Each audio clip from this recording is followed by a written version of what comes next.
Obrigado. Meus irmãos, boa noite. A graça e a paz do nosso Senhor e Salvador Jesus. Como falei de manhã, é uma alegria imensa estar aqui nessa casa, a qual quis o Senhor me formar como um cristão. Foi aqui onde eu ouvi a mensagem do Evangelho. Foi aqui onde eu fui discipulado. Aqui eu recebi o discipulado através do querido presbítero Marcos Eugênio e também o reverendo Alexandre Lima. Foi aqui onde, no início dos anos 2000, a convite de Saul, filho da nossa irmã Zulmira, me convidando para ir para um retiro de carnaval, foi lá onde o Senhor virou minha vida de cabeça para baixo. Na verdade, de cabeça para cima, né? De cabeça para baixo já estava. E ele ali me transformou, fui discipulado aqui, passei pela classe dos catecúmenos, recebi o batismo, a profissão de fé. Me lembro a primeira vez que vim a uma reunião de oração aqui na igreja. Havia duas janelinhas ali, eu fiquei olhando através de uma, sentei ali bem timidamente, no final, num banquinho, e o presbítero Marcos Eugênio estava dirigindo aquele momento, e quando foram divididos ali as duplas para orar, ele foi até o meu encontro e sentou ali ao meu lado, e eu me lembro algumas palavras daquele dia. Isso tem quase 20 anos. E ele sentou ali ao meu lado e disse: "Você já orou?" E eu disse: "Bem, eu não sei nem para onde começar." E ele disse: "Então nós agradecemos a Deus por coisas de sua provisão, pelo sol, pelo dia que nasceu, pela misericórdia dele." E aí ele foi orando e ali eu fui dando os meus primeiros passos. Eu lembro da minha primeira escola dominical. E quem sentou ao meu lado foi o irmão Wellington. Sentou ao meu lado e me ajudou ali a manusear a Bíblia pela primeira vez. Então eu lembro, tem essas recordações importantes e todas elas aqui. Todas elas aprove o Senhor que eu as tivesse aqui nessa igreja, e por isso amo tanto esse povo. E como diz de manhã, poder ver alguns rostos que já estavam aqui desde aquele tempo, outros que chegaram depois de mim, que ainda estão, e muitos novos que também chegaram ao longo desses 20 anos, muitas crianças que já são até casados. Isso quer dizer que eu estou revelando a minha idade, né? Então, muito bem, sem mais delongas, vamos direto ao que interessa. Eu peço que os irmãos abram as suas Bíblias na primeira epístola de Paulo aos Tessalonicenses. Primeira de Paulo aos Tessalonicenses, você vai lá para o capítulo 5.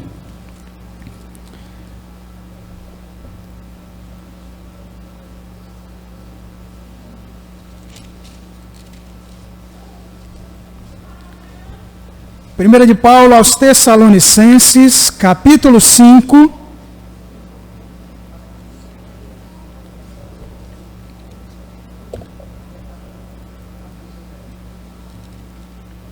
Nós vamos ler do verso 12 ao 22.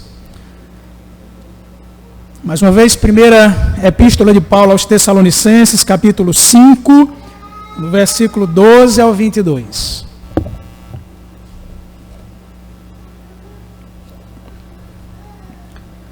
Muito bem, se os irmãos já encontraram aí o texto bíblico, eu vou fazer a leitura.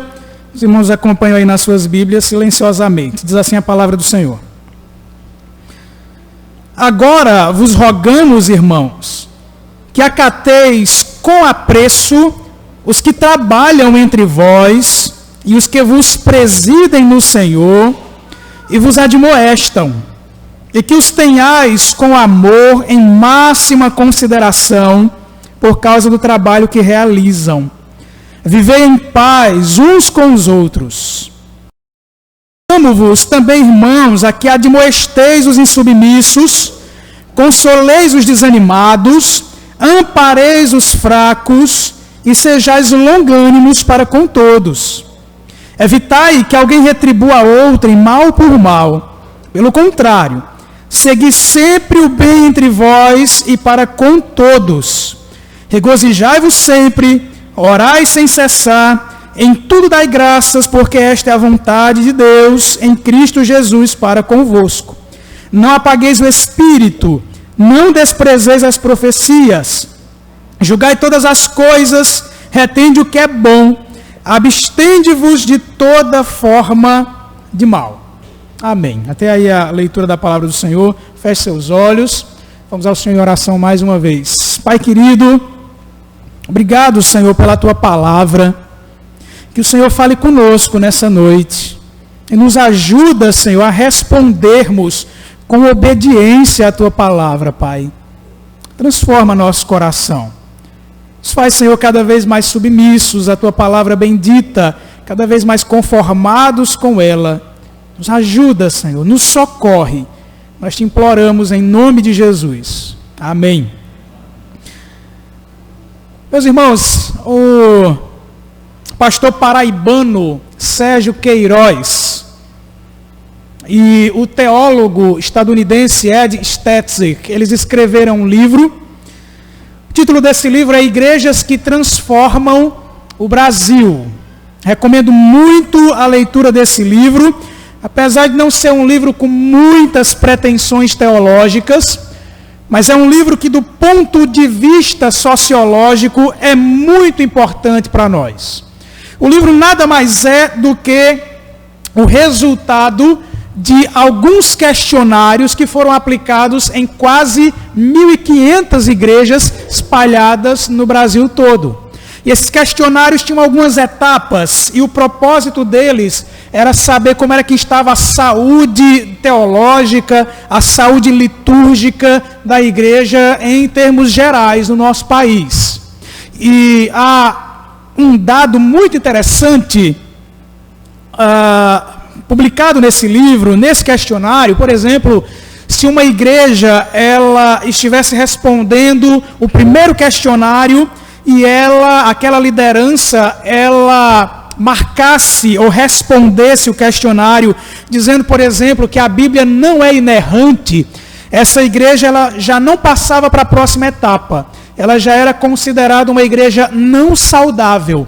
Se houvesse algum questionamento sobre a infalibilidade da igreja, aliás, da palavra de Deus, essa igreja já não passava para o próximo questionário. Ela já era reprovada e considerada uma igreja com dificuldades teológicas. E tem um dado interessante lá no final do livro, tem um apêndice, que esse apêndice do livro nada mais é do que as perguntas que são feitas para as lideranças das igrejas espalhadas pelo Brasil. E tem uma pergunta lá que me chamou de maneira muito negativa a minha atenção. E a pergunta era mais ou menos assim: se a igreja local ela tinha alguma importância para que indivíduos tivessem alguma comunhão com Deus. Em outras palavras, se a igreja local era importante para formar cidadãos do reino de Deus, cidadãos da cidade de Deus, para servirem a Deus na cidade dos homens. E para o meu espanto, quando eu estava olhando esses dados, 52% dos pastores que preencheram esse questionário, eles disseram que não.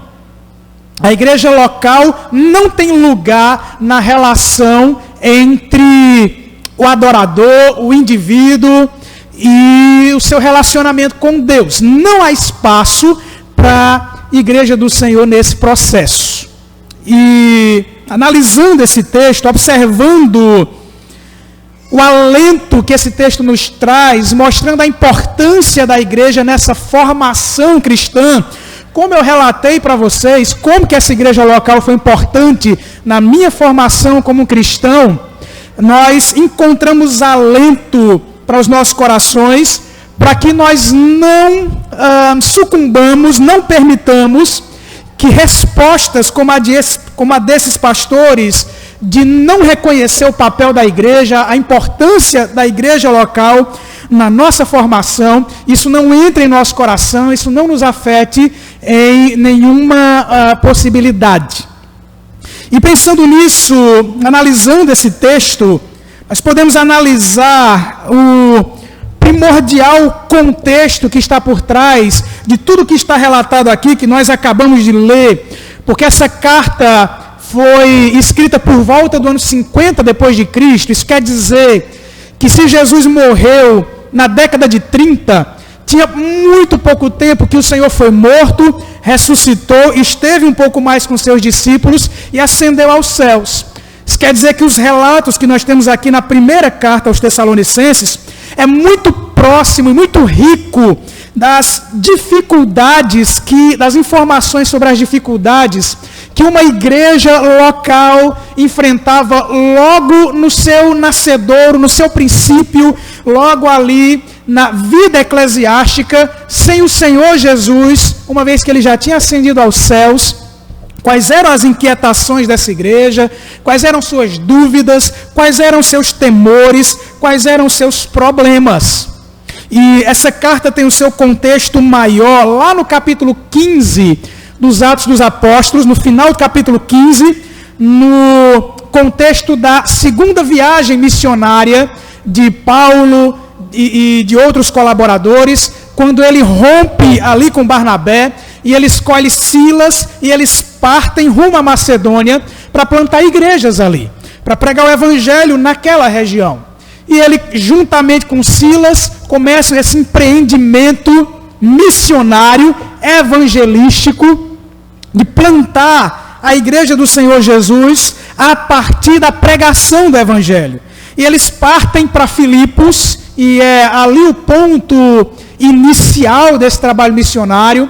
Eles encontram um grupo de oração ali, de alguns prosélitos ao judaísmo, e se converte Lídia, e ela abre as portas de sua casa, e ali começa a nascer a igreja na cidade de Filipos. Mas esse trabalho missionário sempre foi cheio de perseguições, cheio de muita oposição, e Paulo é perseguido em Filipos, Paulo e Silas são presos. É lá onde tem um episódio do grande terremoto e a conversão do carcereiro e da sua família. Mas Paulo e Silas são aconselhados a sair de lá, sair de Filipos, e eles assim o fazem.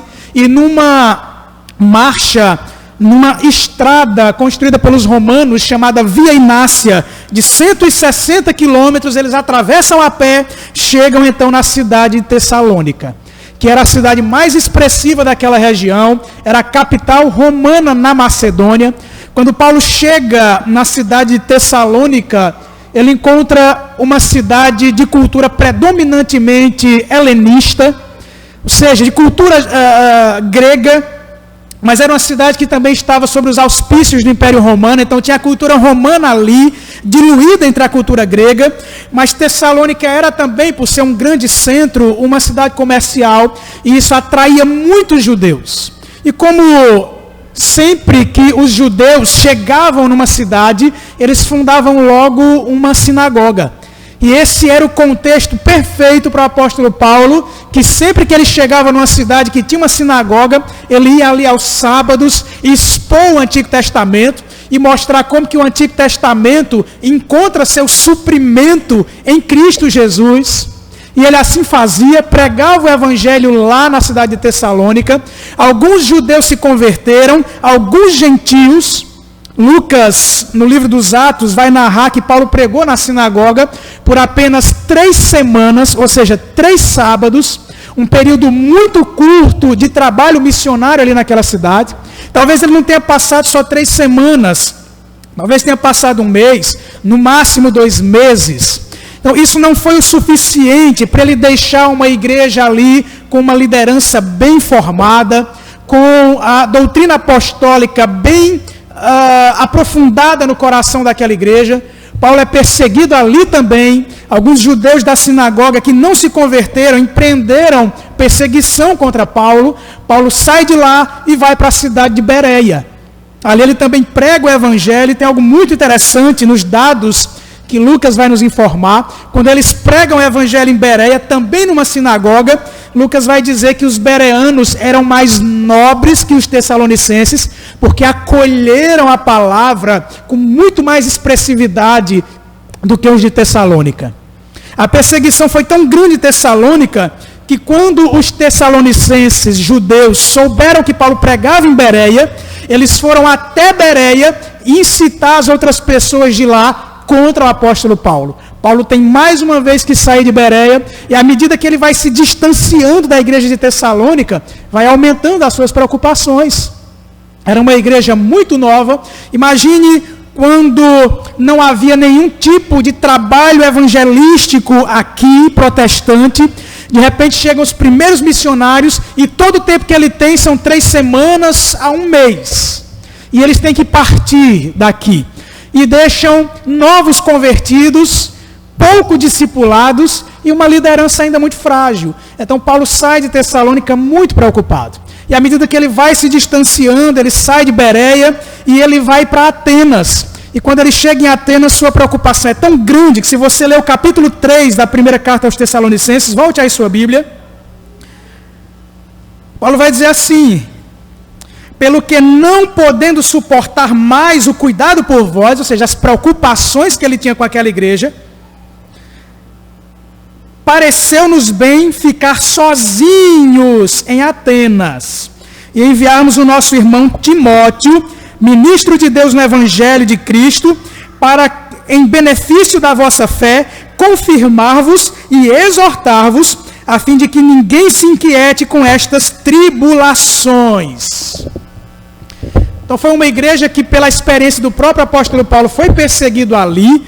Paulo sabia que não seria fácil para aquela igreja, e ele, preocupado, prefere ficar sozinho em Atenas pregando o evangelho, e envia Timóteo de volta à região da Macedônia, lá para Tessalônica, para ter informações daquela igreja e também para exortá-los a permanecerem fiéis ao Senhor, fiéis à doutrina apostólica. E a alegria de Paulo é tão grande que, ainda no capítulo 3, no versículo 6, quando Timóteo retorna, Paulo já está em Corinto, ele nem está mais em Atenas. E olha o que Paulo diz, versículo 6. Agora, porém, com o regresso de Timóteo, vindo do nosso meio, trazendo-nos boas notícias da vossa fé e do vosso amor, e ainda que sempre guardais grata lembrança de nós, desejando muito ver-nos, como aliás também nós a vós outros. Então Timóteo regressa, e Timóteo traz boas notícias. Ele diz a Paulo que aquela igreja, apesar das perseguições, permanece fiel à teologia apostólica. É uma igreja que permanecia alegre, era uma igreja que permanecia resistente às perseguições, era uma igreja que mantinha seus laços de comunhão, mas nem tudo eram flores. Havia aqueles também que murmuravam contra o apóstolo Paulo. Por quê? Simples. Talvez alguns refletissem o seguinte: ora, como é que Paulo passa apenas 3 semanas a 1 mês aqui no nosso meio e nos deixa assim, sem nos deixar mais fortalecidos? E alguns questionavam o trabalho de Paulo ali. É por isso que Paulo, ao escrever essa carta, ele vai gastar o capítulo 2 inteiro para mostrar como que, apesar de ter passado tão pouco tempo, a pregação do evangelho frutificou de uma forma que nasceu ali uma igreja forte, uma igreja que era um referencial em toda aquela região.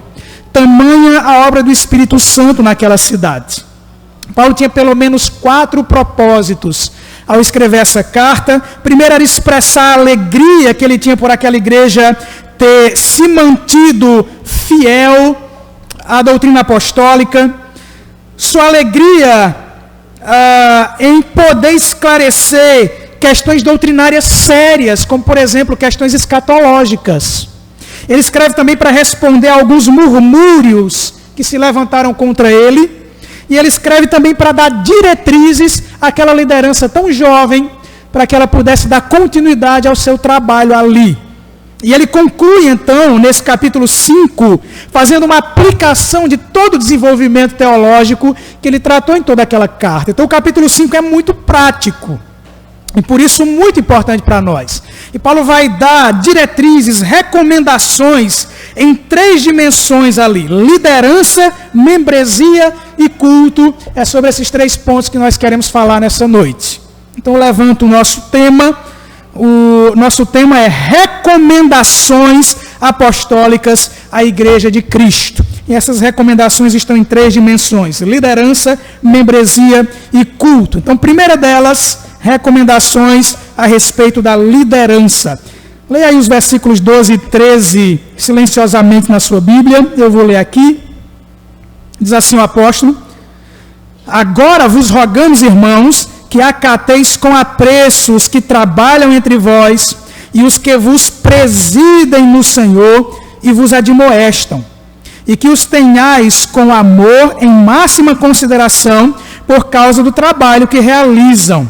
Vivei em paz uns com os outros. Quais são as primeiras recomendações do apóstolo Paulo aqui na conclusão da sua carta para a liderança e, obviamente, também para os membros comuns, para que eles enxergassem o que é um trabalho de liderança na igreja e como que é essa dinâmica de trabalhos, de serviço na igreja, que inclui tanto a liderança quanto a membresia não ordenada. Paulo aqui evita 2 erros que são muito comuns na história da igreja e também nos nossos dias. O primeiro desses erros é o clericalismo. É a ideia de que só quem trabalha, só quem tem funções a desempenhar e desenvolver na igreja é a liderança ordenada. Ou seja, são os diáconos, são os presbíteros e são os pastores. Bobagem. Paulo não cai nesse erro. E o outro erro é o oposto. É o anticlericalismo. É aquela ideia também de muitos crentes de que eles não precisam se submeter à sua liderança. Só que em espaço nenhum da criação de Deus, ele deixou qualquer uma dessas esferas da criação numa condição de desgoverno.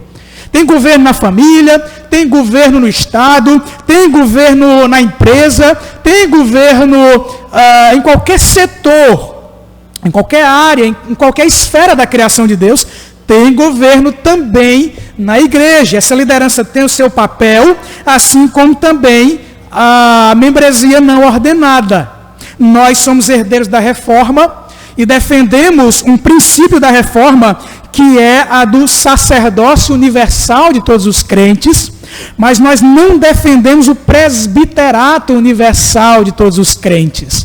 Tem lugar para a liderança, sim, mas tem lugar também para a membresia não ordenada nos trabalhos, nos serviços. Mas nesse primeiro momento, Paulo fala dos trabalhos da liderança. E que trabalhos são esses que são tão importantes em dias em que a função bíblica do pastor tem sido sequestrada e substituída por outras funções? É muito importante que nós analisemos então o que o apóstolo Paulo recomenda e afirma a respeito de como que é o trabalho pastoral, e ele fala então aqui a respeito disso. E Paulo vai usar 3 palavras muito importantes para a gente entender como é o trabalho pastoral e quais as recomendações de Paulo para que a liderança daquela igreja, mesmo tão jovem, ela não saísse dos trilhos, ela andasse sem submergir a outras imagens do pastor. Ele traz algumas então aqui, 3. Atente aí para o verso 12. Agora vos rogamos, irmãos, que acateis com apreço os que trabalham entre vós. E a palavra que ele usa aí, que é traduzida por trabalhar, é a palavra kopiontas. É uma palavra muito importante. É uma palavra que é extraída do contexto agrícola. É uma palavra que era muito usada no contexto de uma plantação. Mas era usada no processo de plantação inteiro. Então, trazendo, contextualizando isso para nós, somos nordestinos aqui. Imagine então essa plantação, um terreno enorme, mas esse terreno está cheio de árvores espinhosas, está cheio de jurema, está cheio de mandacaru, está cheio de várias ervas que são espinhosas, está cheia de tocos, está completamente imprópria para a plantação. Então, a ideia de trabalhar aqui é a ideia de um agricultor que ele tem que limpar todo esse terreno, abrir caminho, preparar a terra para que ele possa lançar a semente, semear essa semente, para que ele possa então, ao germinar, cuidar dessa plantinha que está nascendo, limpar o terreno, evitar que outras ervas daninhas nasçam ali, juntas as sementes que foram plantadas, para que depois ele colhe esses frutos e ele possa então começar esse trabalho, refazer esse trabalho e continuar fazendo esse trabalho de plantar naquela terra. Em outras palavras, o que Paulo quer dizer aqui é que os pastores, eles trabalham arduamente, pegando os corações da membresia, o coração de cada crente, que é um terreno cheio de idolatrias, cheios de espinhos, cheios de dores, e esse pastor então tem que trabalhar com uma foice, com uma roçadeira, com uma enxada, e trabalhar esse coração ao ponto de que ele garimpe tudo isso, lance essa semente, prepare todo esse terreno, e ele possa então, uma vez pela pregação do Evangelho, começar a colher os frutos dados nesse coração que foi semeado. Essa é a primeira imagem do pastor. Ele é um agricultor, e a terra dele é o coração da igreja. É o coração infértil pelas rachaduras da vida, é esse coração embrutecido pelo pecado, e o trabalho pastoral é então passar a foice do Evangelho para que essa semente dê frutos. A outra palavra que Paulo usa, ainda no versículo 12, ele diz assim: irmãos, rogamos, irmãos, que acateis com apreço os que trabalham entre vós e os que vos presidem no Senhor. E presidir aqui é uma outra palavra importante que Paulo usa. Ele usa a palavra proistemi. É uma palavra usada nos laços familiares. Proistemi é uma palavra aplicada à maneira como um pai cuida do lar.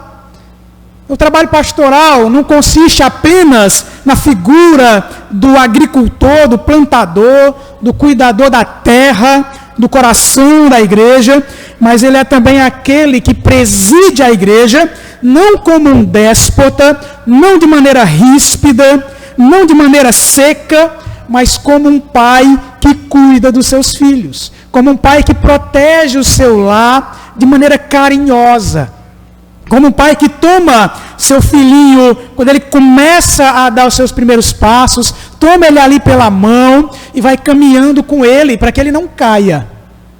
Eu tenho 2 filhos, Maria Alice não precisa mais que literalmente eu pegue em sua mão para que ela não caia, ela precisa que eu pegue em sua mão simbolicamente, lhe dando cada vez mais instruções e conselhos da palavra do Senhor. Mas não faz muito tempo eu tinha que segurar na sua mãozinha, senão a cabecinha cearense, né, se pendesse para um lado, não tinha como segurar, era queda mesmo. Então eu tinha que segurar,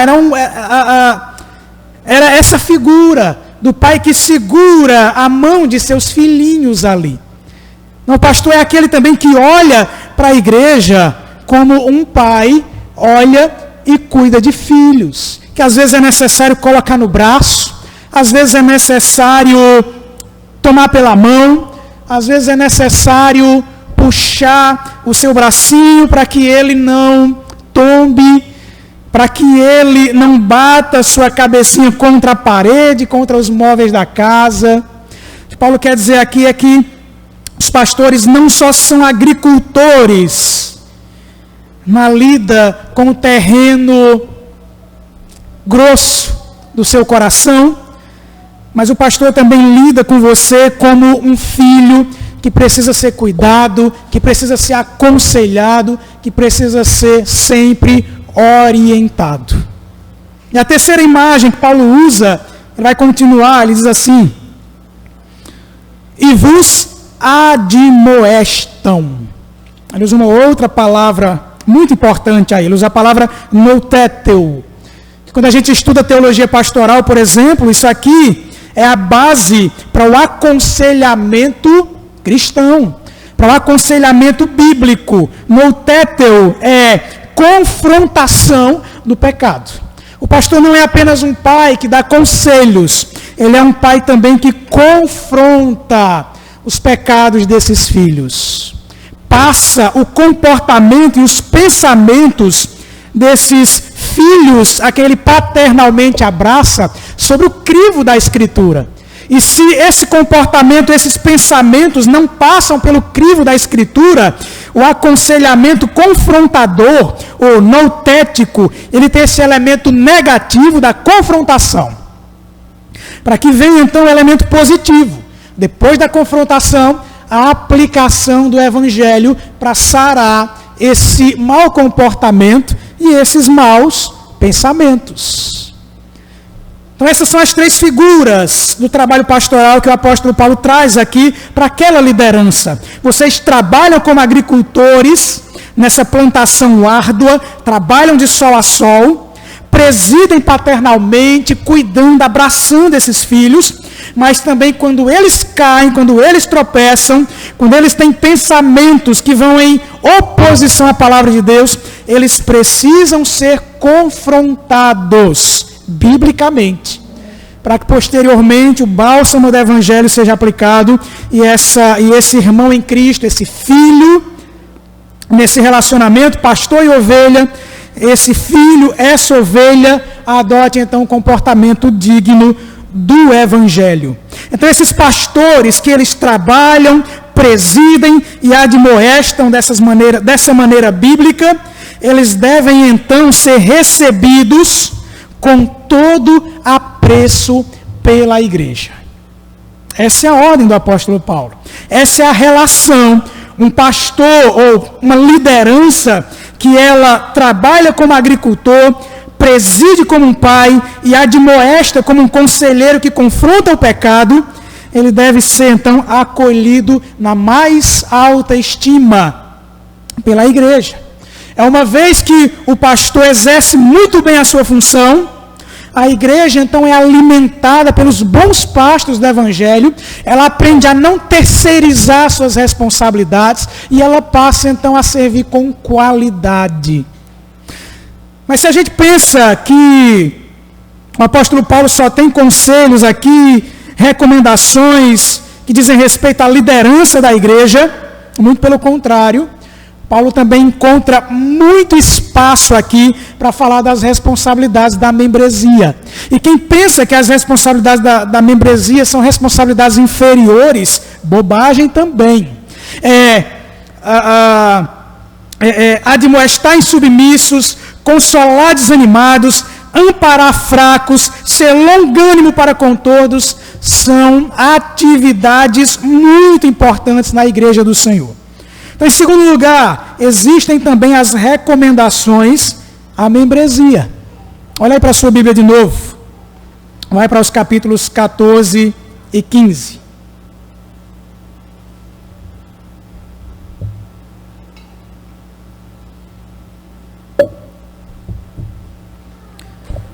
Diz assim a palavra do Senhor, versos 14 e 15. Exortamo-vos também, irmãos, a que admoesteis os insubmissos, consoleis os desanimados, ampareis os fracos e sejais longânimos para com todos. Evitai que alguém retribua a outrem mal por mal, pelo contrário, segui sempre o bem entre vós e para com todos. Muito bem. Então quem pensa que não há trabalho para a membresia, se enganou redondamente. Se você é um clericalista, se você olha para a sua liderança e de maneira irresponsável terceiriza suas responsabilidades também, bom, existe uma deformidade da perspectiva da vida cristã na sua mente. Existem trabalhos muito importantes aqui para a membresia e nós poderíamos listar nesses breves 2 versículos pelo menos 5 áreas importantíssimas da vida cristã e do relacionamento comunitário que você, meu irmão, membro não ordenado, tem responsabilidades importantíssimas, essenciais para a saúde dessa igreja. Então Paulo lista, existe naquela igreja pessoas insubmissas, bom, isso é um certo alento para nós que somos liderança. A gente vê que uma igreja fundada pelo próprio apóstolo Paulo tinha sérias dificuldades. Tinha pessoas insubmissas ali, tinha pessoas desanimadas, tinha pessoas fracas, tinha pessoas sem o uso da paciência para com os outros, tinha pessoas retribuindo o mal com o mal, e Paulo então precisa alertar aquela igreja que essas consequências era falta do uso dos exercícios mútuos de edificação. Uma falta simples de você ser atento às necessidades dos seus irmãos. Essa era uma falta na igreja de Tessalônica. Era uma igreja importante. Paulo gasta muito tempo em ações de graças por aquela igreja, mas era uma igreja que tinha também suas dificuldades. E parte dessas dificuldades era porque a membresia, uma parte dela, não assumia as suas responsabilidades e entregava isso para a liderança da igreja.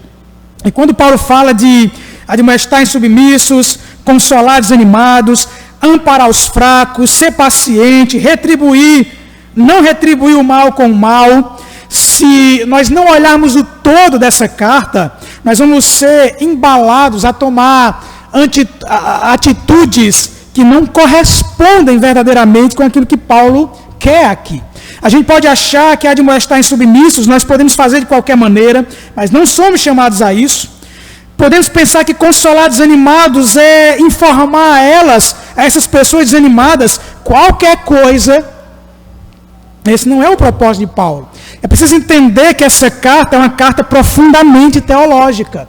Era uma igreja perseguida, e para que essa igreja que estava desanimada por causa de perseguições, ela recuperasse o ânimo, a alegria, Paulo vai falar para eles nada mais, nada menos de escatologia, da esperança de todo crente, da vinda do Senhor. Era um conteúdo denso, profundamente teológico. Então, se a gente vai admoestar insubmissos, consolar desanimados, não é com mensagens vazias, baratas, como, o tempo sara todas as feridas, ou aquelas mensagens bem humanistas, você é bom, você é um campeão, um vencedor. Bobagem.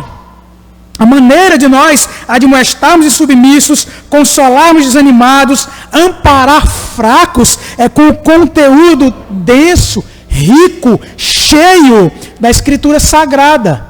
É por isso que é tão importante, irmãos, pensarmos hoje em dia na estrutura que a igreja local proporciona para nós. Voltando para aquela estatística que foi dada no livro do pastor Sérgio Queiroz, de que 52% de pastores que preencheram esse questionário disseram que a igreja não tem papel na comunhão coerente, profunda entre o adorador, entre o cristão e Deus.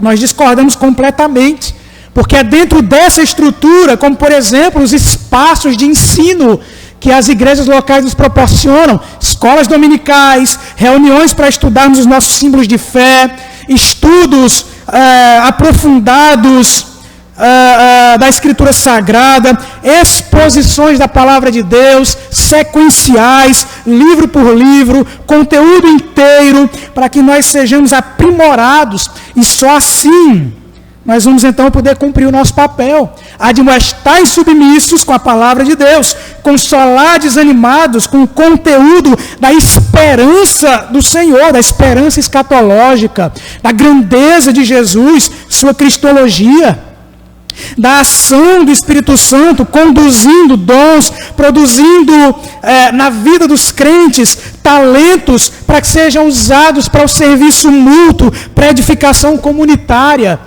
Pneumatologia, isso é teologia, isso é doutrina. Somente assim, com esse conteúdo, é que a igreja local, a membresia não ordenada, ela vai poder então assumir as suas responsabilidades. Admoestar insubmissos, perceba como isso é importante.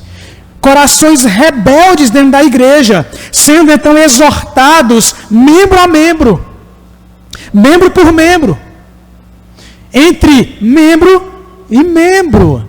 A exortação bíblica, o consolo para aqueles irmãos que por causa das desventuras da vida estão desanimados. conteúdo denso da Escritura, a esperança de Cristo, sua obra redentora. Temos muito a fazer, meus irmãos. Perceba que os versos aí estão sempre no imperativo, são sempre ordens. Exortamo-vos também, irmãos, a que admoesteis e submissos, consoleis desanimados, ampareis fracos. Um teólogo importante, contemporâneo nosso, chamado Kevin Van Hooser, ele escreve uma obra que nos ajuda muito a compreender essa dinâmica de uma vida cristã prática, da membresia comum. Ele escreve um livro, o título do livro é O Pastor como Teólogo Público. E você pensa que ele vai falar muito sobre a tarefa pastoral, e ele fala mesmo. Mas ele vai falar muito também sobre a atuação da igreja. E como que nós podemos ultrapassar essa divisão que nós fazemos entre teologia e prática. Isso não existe na Escritura Sagrada. E ele diz isso trazendo um insight muito importante. Ele vai dizer que a vida cristã acontece em dois modos verbais: o modo indicativo e o modo imperativo. É sempre assim na Escritura. Observe, por exemplo, o Sermão do Monte. Jesus diz: vós sois a luz do mundo. Isso é um indicativo do que nós somos. A Escritura é cheia de expressões que nos mostram aquilo que nós somos em Cristo. Mas não só isso. Ao mesmo tempo que ele apresenta que nós somos a luz do mundo, obviamente em Cristo Jesus, ele traz implicações. Então, brilhe a vossa luz sobre todos os homens. Há sempre isso, sempre essa dinâmica, aquilo que a Bíblia diz o que nós somos em Cristo, mas também aquilo que a Bíblia diz o que nós fazemos em Cristo. Então é um absurdo a gente afirmar que teologia endurece, enrijece, não tem importância na vida cristã. Bobagem. Se tinha ali uma igreja perseguida, como Paulo foi quando começou a fundar aquela igreja, ele consola aquela igreja com teologia profunda, falando sobre escatologia.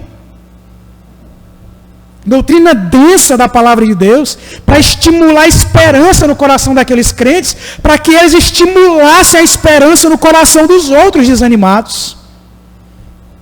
Então temos muito trabalho a fazer. A vida, nesses dois modos, aquilo que a Bíblia diz o que eu sou em Cristo, aquilo que a Bíblia diz que eu faço ou devo fazer em Cristo. São responsabilidades mútuas. Terceiro e último ponto. E antes da gente falar sobre ele, eu quero fazer uma observação que pode nos ajudar a lermos esses versículos finais do verso 16 ao 22 de uma maneira melhor. De maneira solta, parece que Paulo está dando alguns conselhos que não estão ligados mais ao que ele vinha falando anteriormente. Regozijai-vos sempre, orai sem cessar, em tudo dai graças, porque esta é a vontade de Deus em Cristo Jesus para convosco. Não apagueis o Espírito, não desprezeis as profecias, julgai todas as coisas, retende o que é bom, abstende-vos de toda forma de mal. Parece que são conselhos soltos, mas se a gente prestar bem atenção, a gente vê que tem um pensamento todo aí coerente. Ele está falando sobre algo que era muito prático na vida cristã. O que é mais prático na vida cristã? O culto. O que se uma igreja local deixar de fazer, ela deixa nua a sociedade aí fora.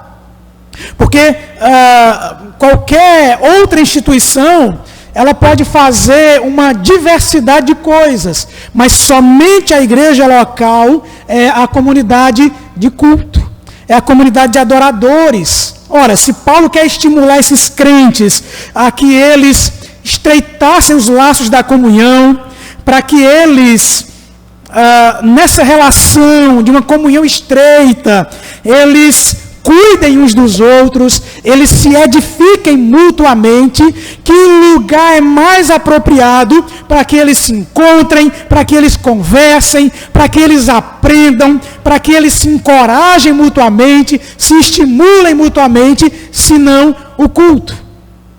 Paulo está falando de elementos que eram comuns no culto em todas as igrejas. Ora, lembre bem, se Paulo faz exortações a alguns crentes que estavam questionando a sua liderança por ele ter passado pouco tempo ali, havia naquela igreja alguns irmãos que rejeitavam aquela liderança que Paulo estabeleceu. E, consequentemente, rejeitavam o culto liderado por aquela liderança, por aqueles líderes que Paulo estabeleceu ali.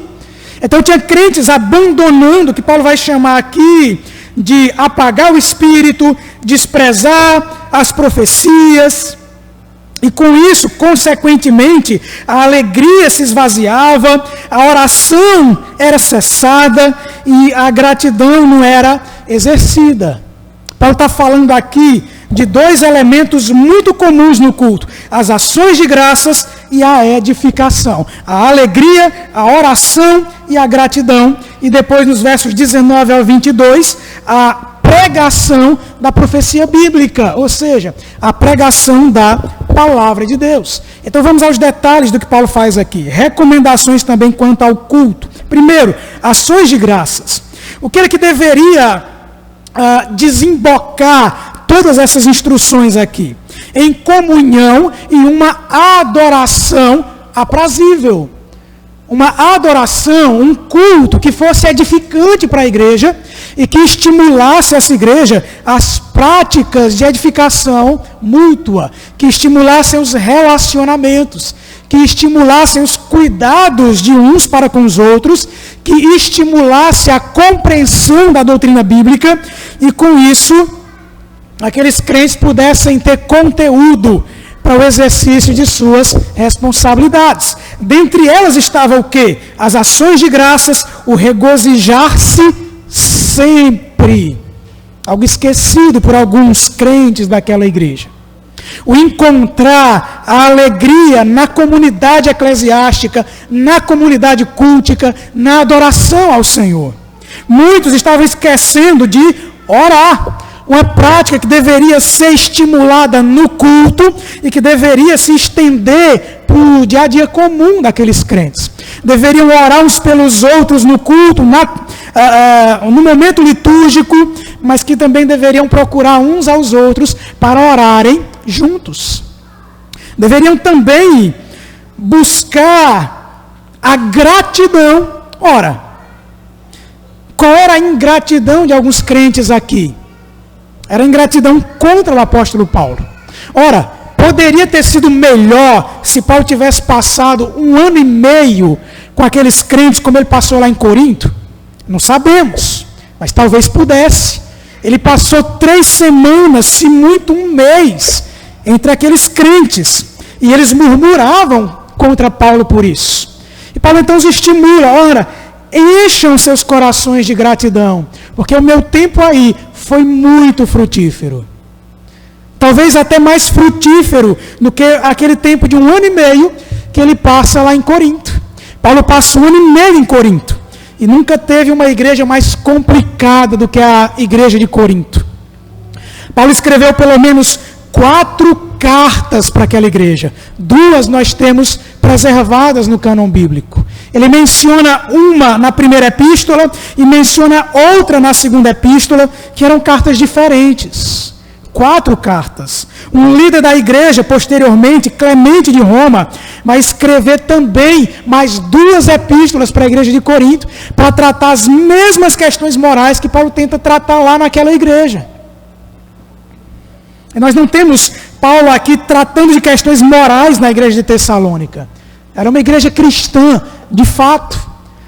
Na igreja de Corinto havia cristãos de fato, mas havia alguns questionáveis. E aqui em Tessalônica, Paulo não traz esses questionamentos. São questões mais brandas, são importantes. Mas foi um tempo só de talvez 1 mês de trabalho naquela igreja. Então, como é que aquela igreja podia então agora não ser grata a Deus, não dar graças a Deus, não aproveitar o culto para dar graças a Deus pelo trabalho pioneiro, missionário, evangelístico ali de Paulo e seus colaboradores por 1 mês apenas? mas que foi muito frutífero. Então eles tinham que aprender isso na comunhão, na comunidade litúrgica, a sempre serem gratos a Deus pela sua vontade em Cristo Jesus. E o outro elemento do culto aqui é a edificação na palavra. Preste atenção aí. Não apagueis o espírito, não desprezeis as profecias. Como era então que o espírito seria apagado ali naquela igreja? Desprezando as profecias. E o que é profecia aqui? Bom, se nós olharmos para o progresso da revelação de Deus, da palavra de Deus, nós vamos ver que os profetas do Antigo Testamento eram aqueles que recebiam a palavra de Deus e transmitiam a palavra de Deus para as pessoas a quem Deus endereçava. Às vezes era todo o povo de Israel, às vezes era apenas o rei, às vezes era apenas para a elite religiosa.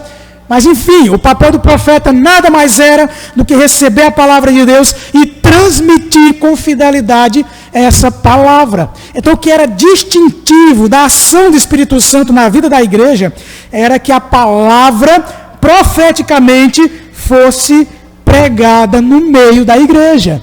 Ou seja, com fidelidade. Então, se havia uma liderança ali que Paulo estabeleceu, havia culto e havia pregação, aqueles crentes que rejeitavam aquela liderança, que não queriam cultuar a Deus ali, o que era que eles faziam? Apagavam o espírito porque rejeitavam a pregação da palavra de Deus. E Paulo diz, não, meus irmãos, vocês não podem fazer isso. O que marca a ação do Espírito Santo na vida daquela igreja é quando a palavra de Deus é com fidelidade ministrada. Para que vocês possam o quê? Julgar todas as coisas, reter o que é bom e se absterem de toda forma de mal. Olha a consequência prática de ouvir a palavra de Deus no culto. Como é que você terá discernimento para julgar todas as coisas e reter o que é bom? Para você se abster de toda a forma de mal, é não desprezando a profecia e assim não apagando o Espírito Santo no meio de vocês. Então, consequentemente, o que Paulo quer dizer é, valorizem o culto na igreja, valorizem esse momento precioso, litúrgico, valorizem o momento em que a profecia é dada, em que a palavra de Deus é pregada pela liderança que Deus deu aí a vocês e sejam gratos por isso. Porque é com isso que vocês vão ter maturidade para julgar todas as coisas e reter o que é bom. É dessa forma que vocês vão poder se abster de toda aparência, de toda forma de mal. Eu não poderia, meus irmãos, encerrar, nós que somos crentes tantos anos depois de que Paulo, inspirado pelo Espírito Santo, escreveu essa carta, provavelmente entre o ano 50, 51 do primeiro século. Nós estamos aqui em 2021, quase 2000 anos de tudo isso. E a gente pode ver que esses problemas se repetem na igreja. Temos problemas de relacionamento, temos problemas em reconhecer o trabalho dos nossos pastores, temos problemas litúrgicos. Me lembro muito bem de uma ocasião em que haveria um culto de Natal, um culto natalício, um culto de gratidão a Deus, e a líder do trabalho infantil chegou para o conselho da igreja com uma proposta. Ela tinha preparado as crianças para cantarem alguns hinos do nosso inário de Natal, problema nenhum. O problema era que quando ela chegou com uma lista de uns 10 hinos. E ela queria cantar todos. E aí quando ela chegou com essa ideia, o conselho então disse, olha irmã, é culto. As crianças vão cantar? Vão. Mas elas vão ter, junto com outro momento de cânticos. Não vão ser 10 hinos, entenda isso. E aí ela teve uma brilhante ideia. Disse, então é fácil resolver isso. A gente tira a pregação. Está resolvido. E deixa as crianças cantarem. Ela só não estava entendendo que se ela tirasse a pregação, não era mais culto. Porque é muito importante, sim, quando nós oramos, quando nós abrimos as nossas bocas e cantamos louvores ao Senhor, mas é muito mais importante quando aquietamos o nosso coração, fechamos as nossas bocas e nos concentramos para ouvir Deus falar pela sua palavra. Isso é mais edificante.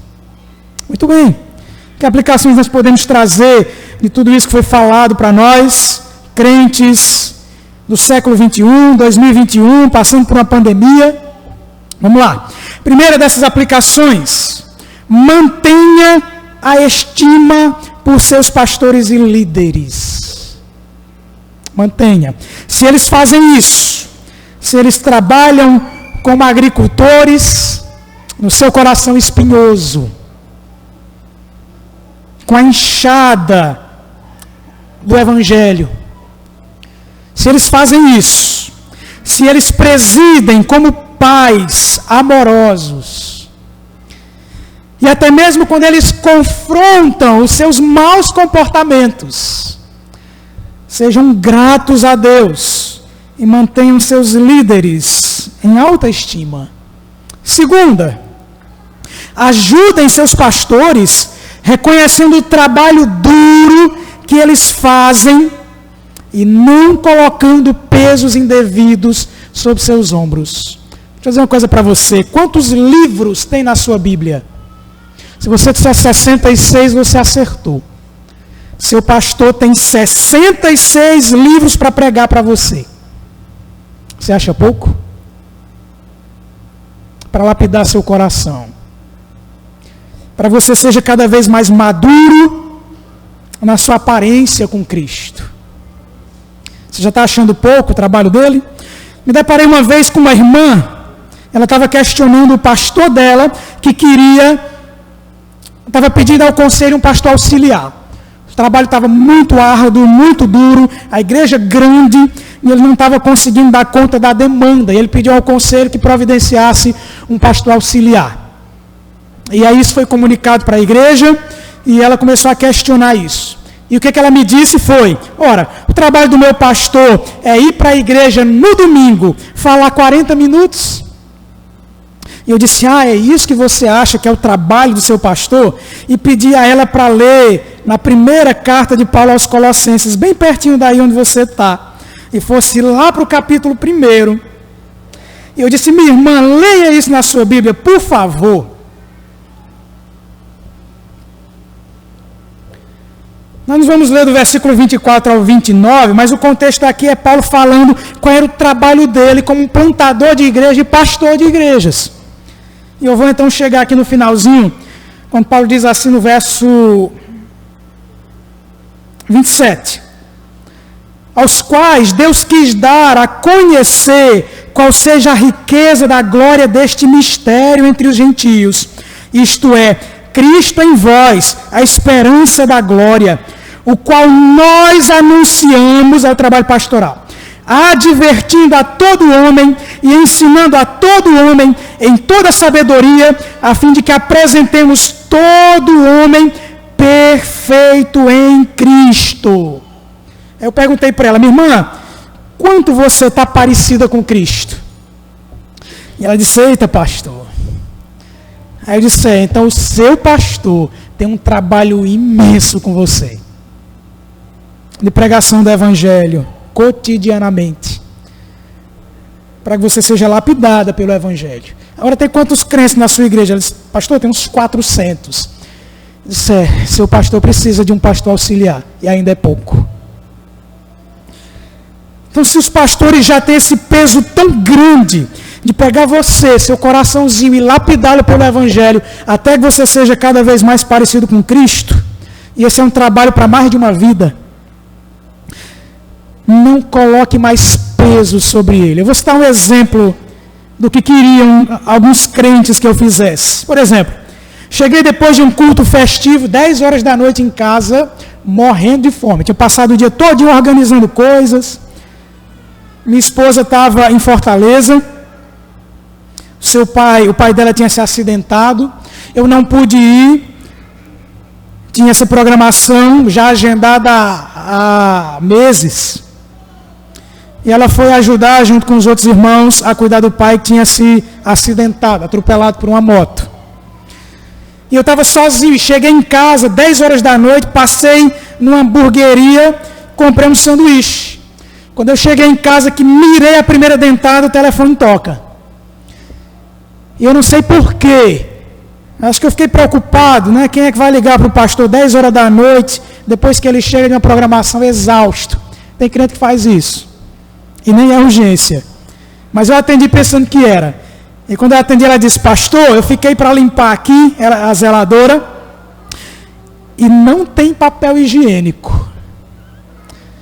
E eu respirei fundo. Me deu vontade de dizer: irmã, a senhora está me ligando, mandada da parte do capeta. Mas eu não disse isso, obviamente. Eu disse: minha irmã, tem papel higiênico na sua casa? Ela mora a 2 quarteirões da igreja. Eu disse: tem, pastor. Eu disse: por favor, bota um rolinho lá. Eu garanto que depois eu lhe dou um. A irmã fica satisfeita com isso? Mas imagens pastorais substituíram aquilo que de fato a Escritura aponta sobre o pastor. E as igrejas esperam um pastor profissional, que ele seja, além de pastor, diretor de colégio, além de pastor, ele seja o encanador da igreja, além de pastor, ele seja o eletricista, o bombeiro hidráulico, o mestre de obras, o terapeuta, e nada contra nenhuma dessas funções, mas elas não se aplicam ao ministério pastoral. O trabalho árduo do pastor é pegar a palavra de Deus e no púlpito, na sua casa, lhe aconselhando, no discipulado, no aconselhamento, na exortação, ele aplica essa palavra poderosa para que você seja cada vez mais transformado à semelhança de Cristo. Esse já é um trabalho intenso, não coloque peso indevido. Próxima aplicação, chame as responsabilidades de seu pastor também. Ajude-o a não se distrair em outras funções. Ajude-o a não agregar para si tarefas que não são devidas para ele.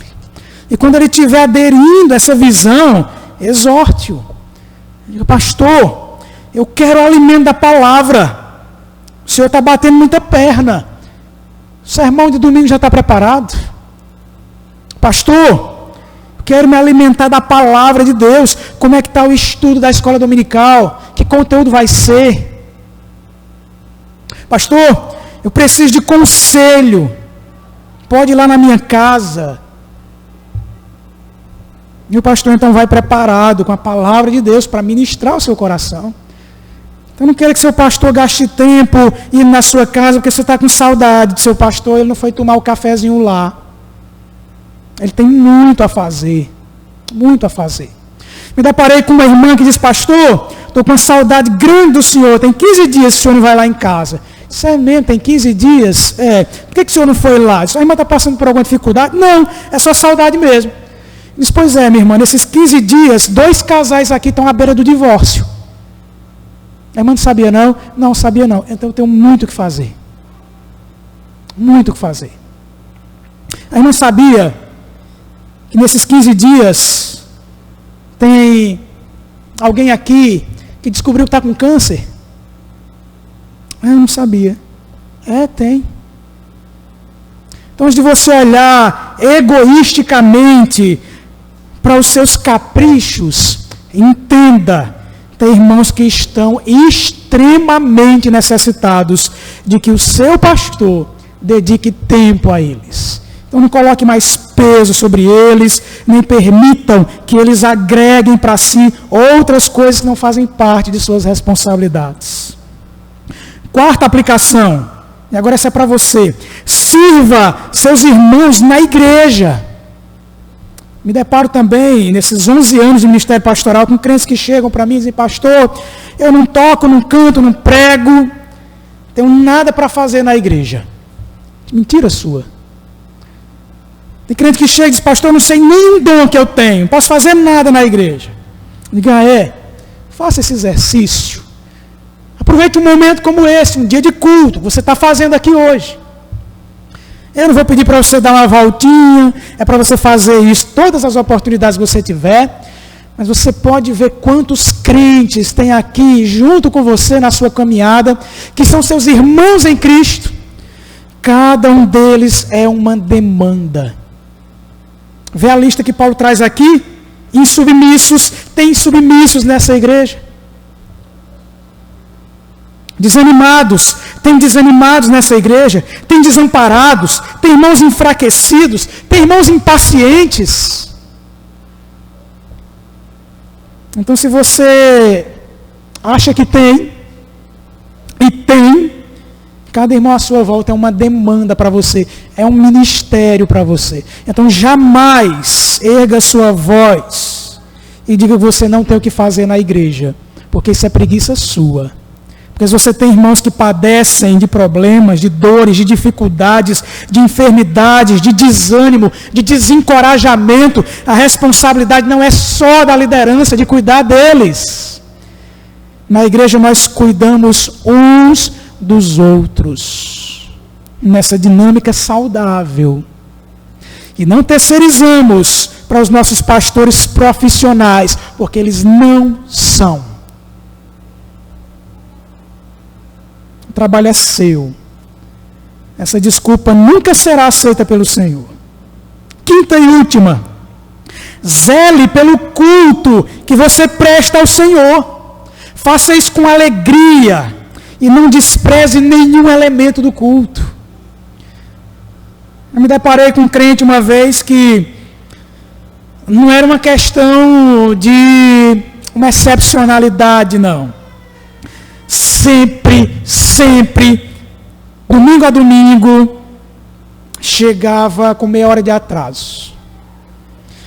Eu me inquietei, cheguei para esse irmão e disse: meu irmão, o que é que acontece? Todo domingo você tem imprevisto? Eu disse: não, pastor, porque é o seguinte, olha, veja bem. E aí lá vai o crente tentar argumentar para defender o seu pecado. Ele foi dizer assim: pastor, é o seguinte, olha, eu venho e o começo do culto, tudo que tem é uma oração de confissão de pecados e um hino. O que é que eu faço? Eu perco esse momento, fico mais um pouquinho em casa descansando, assistindo o jogo de futebol. Chega um pouquinho depois, está nos cânticos, é melhor, pastor. É muito melhor. E aí depois tem a pregação, o senhor sabe como é, às vezes o senhor passa de uma hora, né, como eu estou fazendo aqui para vocês. Eu demoro tanto a vir, meus irmãos, desculpa, os irmãos vão ter que me aguentar. Mas já estou encerrando, tá bom? Ele disse: meu irmão, você sabia que cada elemento do culto é importante para você? Você sabia que esse momento da confissão de pecados que você despreza, como qualquer elemento do culto, eles são corretivos, pedagógicos, para a nossa compreensão da obra redentora de Cristo?